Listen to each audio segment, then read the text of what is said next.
Lan hauek Laudionen etorkizuna babestu nahi dute. Gure herria Nerbioi ibaiaren inguruan eraiki zelako. Orain herritarroi dagokigu bere inguruan aukera berriak garatzea eta bizitasun berri bat ematea. Klima aldaketaren ondoria ondo ezagutzen ditugu. Gero eta ohikoagoak eta muturrekoagoak dira fenomeno meteorologikoak.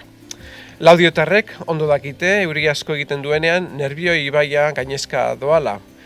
Guztiok gogoratzen dugu 1983ko uholden eragina Laudion. Horren aurrean gure herriak egokitu behar ditugu. Laudio, beren herritarrak eta jarduera ekonomikoa uholden aurrean babesteko, obren azken faseari bukaera ematen diogu gaurkoan. Urak ia 1,4 kilometroko tartea egokitu du Nerbioi ibaiaren ahalmen hidraulikoa nabarmen haundituz. Orain arte, ibaia mehatxu bat izan da Laudiorentzat, hemendik aurrera hiria eraldatzeko aukera bilakatuko da.